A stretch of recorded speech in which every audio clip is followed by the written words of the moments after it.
Sir sir sir हाँ। Sir गाड़ी हाँ, गाड़ी ठीक है, यहीं रुक रोक रहा दीजिए। हाँ। एक मिनट सर, एक मिनट। ये ए, ऐसा चेहरा बना के क्या घूर रहा है तू मुझे? तू अपने आप को बहुत बड़ा आदमी समझता है क्या? हाँ? तू क्या गांव की सफाई करेगा बे? तू गधा है, तुझे किसी भी तरह की कोई इज्जत नहीं मिलनी चाहिए। तू कौन है मैं सब जानता हूँ। तू अपना चेहरा किसी और तरीके से छुपा सकता है, पर मैं जानता हूँ तुम लोगों के चेहरे बैनर पे होने ही नहीं चाहिए। इनको तो मैं जो है ये ना, क्या कर रहे हो सर? चलिए यहाँ से, चलिए। अरे ये लोग बहुत चलिए सर, यहाँ कमीने से। लोग हैं। अरे, इनको चलिए, तो कोई मैं देख ना लेगा। बिल्कुल आइए, भी आइए। छोड़ने वाला नहीं। हाँ, बाद में देखते हैं। हाँ। वो चाहे कितनी भी ऊंचाई पर चला जाए तब भी मैं उसे छोड़ूंगा नहीं। मैं छोड़ूंगा नहीं उसे मैं बिल्कुल नहीं छोड़ूंगा। पापा, अरे क्या हुआ? आज थोड़ी ज्यादा पी ली इन्होंने। आप अरे मैंने नहीं पी है। आप कौन है ये पूछ रही हूँ। मेरा नाम है शक्ति। अब आइए पापा। संभल के, संभल के। मैं ठीक हूँ सर, मैं संभल कर जाऊंगा। हाँ, Thank आप you. जाइए। Okay, bye. Thank you. Good night.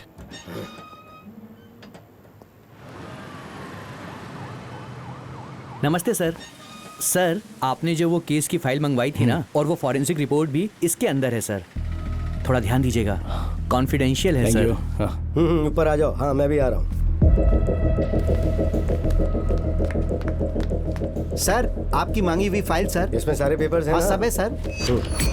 Carbon dating की रिपोर्ट अगर देखेंगे तो जो मिली है वो एक 30-32 साल के मर्द की हड्डियां लग रही हैं।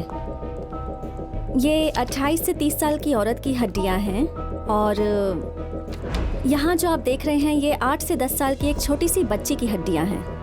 बहुत छोटी उम्र की बच्ची की हड्डियां हैं, इसलिए ये सारी डिसइंटीग्रेट हो गई हैं। इनिशियल स्टेज में ये पता लगाना मुश्किल है कि इसकी डेथ नेचुरल हुई है या कत्ल हुआ है, लेकिन हड्डियां जिस तरह से टूटी हैं उससे अंदाज़ा लगा सकते हैं कि कुछ तो अनयूजुअल है। एट द सेम टाइम जिस दबाव से हड्डियां गाढ़ी गई हैं उससे भी हमें शक हो रहा है। और तो और हड्डियों के साथ एक खिलौने वाली कार मिली है। इन सभी चीज़ों पर अगर गौर करें तो ऐसा लग तो रहा है कि ये मर्डर है।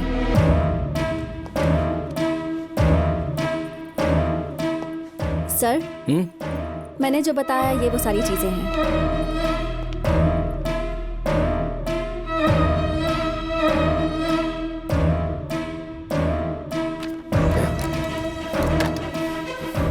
अच्छा, ये सब दफन होकर कितने साल हुए होंगे? हमारे टेस्ट के नतीजों के हिसाब से कम 40 साल तो हो गए हैं। ओह, इन हड्डियों का आप क्या करने वाली हैं? अब गवर्नमेंट इन्हें दफनाएगी। सब कुछ एक ही गड्ढे में दफना दिया? क्या करें साहब, गवर्नमेंट ने एक ही गड्ढा खोदने के लिए कहा। मेरा काम हो गया। समाधि में नाम लिखना है। उनका नाम क्या है जानते हैं क्या?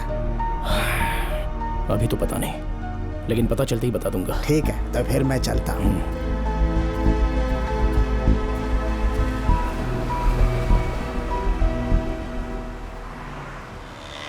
ये सारे कागज है ना? हाँ सर, पूरे हैं। चेक करो सर। जी सर। कर लो सर, चेक कर लो, मैं झूठ थोड़ी ना बोल रहा हूँ। सर, मैं मीडिया में सर, आप अभी तक उन हड्डियों के बारे में सोच रहे हैं क्या?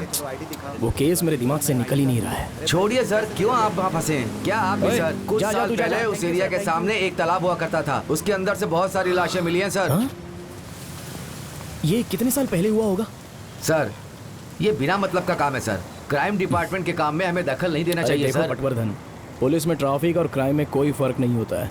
हमारी नजरों के सामने कोई चीज गलत होती हुई लगी तो उसे ठोक कर पूछना चाहिए। कौन से डिपार्टमेंट से ये सोचना नहीं चाहिए। बस वो कौन सा साल था ये बता दीजिए। 1975 से लेकर 1980 तक का होगा सर। तभी बड़ी बड़ी बिल्डिंग बननी शुरू हो गई थी सर। उस समय की सारी केस फाइल्स कहाँ होंगी आपको पता है? पता है सर।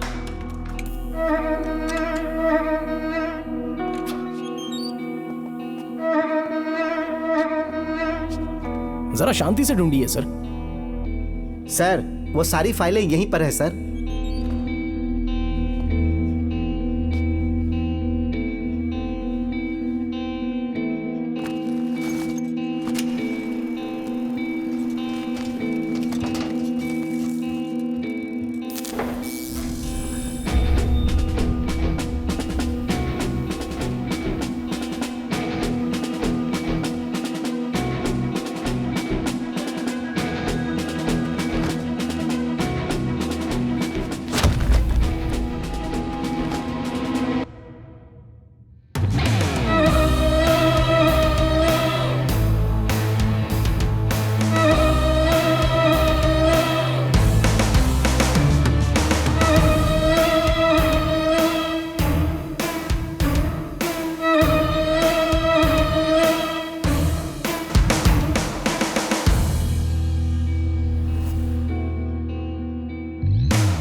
सर, सर, चाय सर।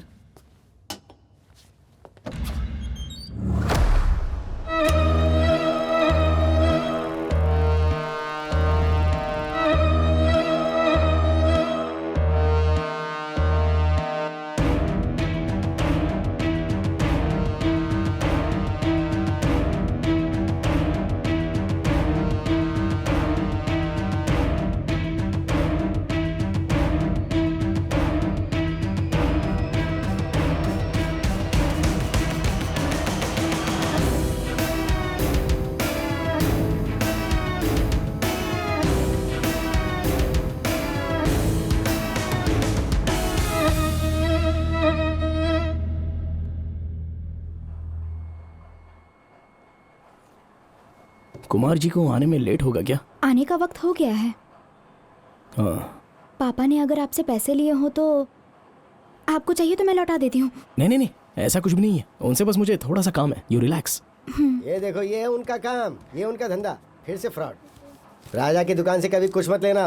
पैसे दूंगा तो ही सामान दूंगा, ऐसा कह रहा था। क्यों? सामान का पैसा नहीं लेगा तो क्या फोकट में देगा? मैंने जो पैसे दिए थे उसका क्या किया? हैं? तिरुपति के लिए पद यात्रा में जा रहे थे, वहाँ हुंडी में डालने के लिए दे दिया क्या? इनको अकल आएगी भी कि नहीं पता ओ नहीं। सर, आप कब आए? मैं अभी आया। हाँ बेटे, एक कॉफी मुझे भी दे देना। बोलिए सर। कुछ नहीं, 1977 में एन्नूरेलम पुलिस स्टेशन में रंजन नाम का एक पुलिस ऑफिसर था। उसके बारे में आपने कुछ सुना है क्या? रंजन? ऐसा कुछ सुना तो नहीं है सर। चाहिए तो मैं डिपार्टमेंट से पूछ कर बताता हूँ। ओह नहीं, जाने तो छोड़ो, कोई बात नहीं। ये रंजन कौन है पता नहीं। उसकी इन्वेस्टिगेशन रिपोर्ट पूरी पढ़ी तो उन 3 लोगों का कत्ल क्यों किया गया ये पक्का पता चल सकता है। फरवरी 25, 1977 उस दिन आर्कियोलॉजिकल डिपार्टमेंट में जो हुआ था, कत्ल के बारे में और चोरी के बारे में कंप्लेंट दी थी। कत्ल हुआ उस शख्स का नाम संपत, उम्र 32 साल। खजाने में से आखिर क्या क्या चोरी हुआ है, ये हमारा सबसे पहला सवाल था। हेलो, हाँ मैं गणपति बोल रहा हूँ। तड़ा division head, Chittoor head office. जो गुमशुदा हुआ वो सुरेश के ऊपर का ऑफिसर था। वहाँ पर खुदाई के वक्त विजयनगर साम्राज्य का बहुत बड़ा खजाना मिला है। वहाँ पर लगभग 80 से लेकर 90 लाख रुपए तक के गहने थे। उन खजानों को चेन्नई हेड ऑफिस में हमें भेजने का ऑर्डर मिला, लेकिन सुरेश ने कहा कि वहाँ की हालत बिल्कुल ठीक नहीं है और इसीलिए उन्होंने हमसे 2 दिन का समय मांगा। कोई पॉलिटिकल हेजिटेशन लग रहा है, सभी जगह पर बवाल हो रहा है, इसलिए कहा कि 2 दिन के बाद भेजता हूँ। अब क्या बोलूं, वो खुद ही नजर नहीं आ रहे। संपत की बॉडी को सबसे पहले देखने वाला ऑफिस पियून सेबेस्टियन। संपत के घर के पास हम 10 सालों से काम करते हैं। हर दिन सुबह 8 बजे ऑफिस आ जाते हैं। उस दिन भी हम उसी टाइम पे आए थे।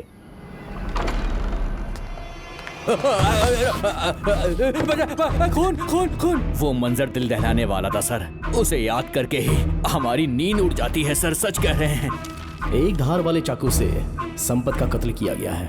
उसी समय पर उस ऑफिसर के दीवार पर लगा एक चक्कू तक नजर नहीं आया। मेरा नाम सुरेंद्र है सर। मैं 15 सालों से आर्कियोलॉजिकल डिपार्टमेंट में काम करता हूँ। हमारे डिपार्टमेंट की चाबी संपत सर के पास ही रहती है सर, दूसरा कोई हाथ नहीं लगाता। जो भी खजाना मिलता है वो टेस्टिंग के बाद संपत सर के पास ही रहता है। चेन्नई से 30 किलोमीटर दूर आगे एन्नूर के बाजू में जली हुई एक कार लावारिस हालत में मिली।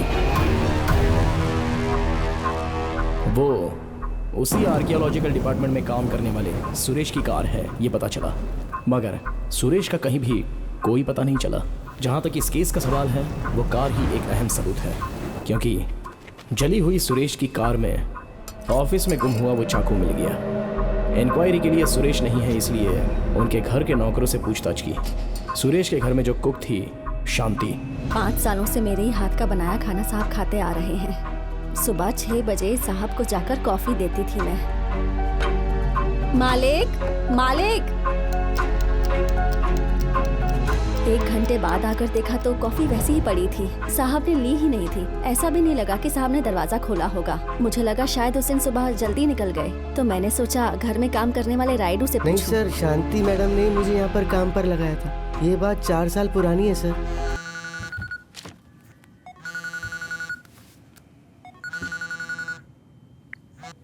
हेलो सर, कुमार बोल रहा हूँ। बोलिए क्या बात है? कुछ नहीं सर, इस केस में आपका इंटरेस्ट देखा तो ऐसा लगा कि आपकी मदद करनी चाहिए। वैसे मेरे पास जो भी इन्फॉर्मेशन आएगी वो मैं आपको दे ही दूंगा। मुझे अपनी कवर स्टोरी के लिए वो देना है या नहीं देना ये मैं आप पर छोड़ता हूँ। वो इंस्पेक्टर कौन है ये पता लगाने की मैं पूरी कोशिश करता हूँ। थैंक्स।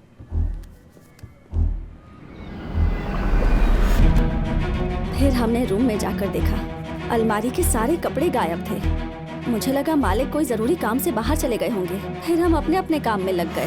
हाँ सर, उसके पहले दिन मैडम ने कहा था कि उनका सूटकेस ले जाकर मैं वहाँ रख दूंगी। मुझे ये बात याद है सर। राइडू, आया मैडम। मालिक को आने में लेट होगा, तो जाके सो जा। ठीक है मैडम। हाँ, मेरा सूटकेस लाकर रख दे। हाँ, मुझे बाहर जाना है। पहले दिन सुरेश की बीवी दूसरे दिन गांव जाती है ऐसा बोल रही थी। ठीक उसी दिन वो लोग गुमशुदा भी हो गए। वही बात खटक रही है।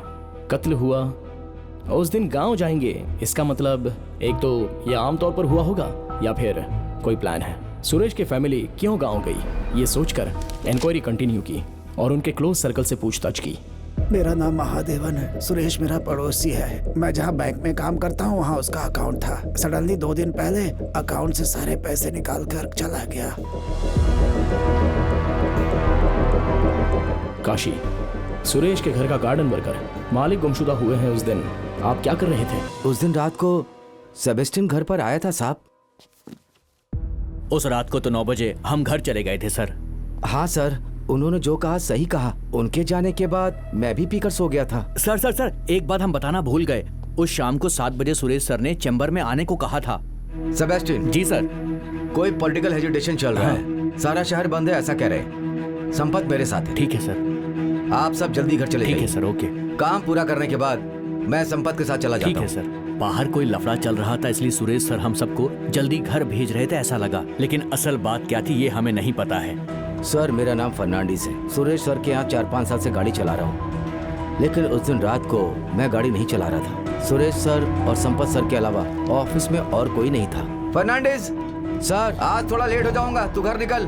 परवाह नहीं सर, मैं वेट करता हूँ। अरे कोई बात नहीं, तू निकल, मैं देखता हूँ। ठीक है सर। सब जगहों पर लफड़ा चल रहा था इसीलिए मैं सीधा घर चला गया। सुरेश के घर का सिक्योरिटी गार्ड मोहन। उस दिन हर दिन के जैसा मालिक की गाड़ी आई सर, लेकिन उस दिन ड्राइवर के बदले मालिक ही गाड़ी चला रहे थे। वो जल्दबाजी में थे सर। मैंने देखा मालिक की शर्ट पर खून का धब्बा था।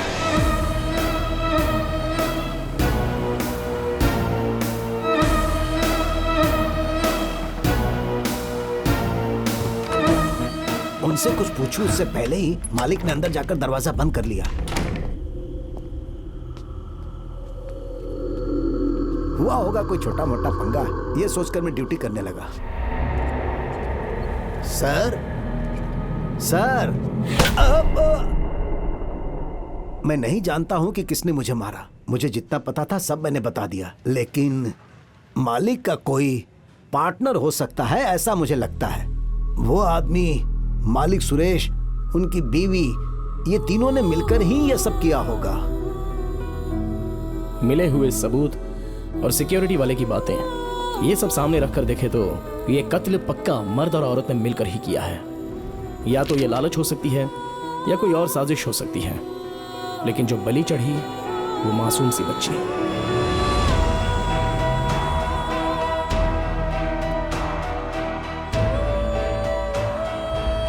मई 27, 1985 एक मुख्य सबूत मिला। इस केस को फिर से रीओपन करने के लिए मैं हुक्म सुना रहा हूँ। Yours investigation officer Ranjan.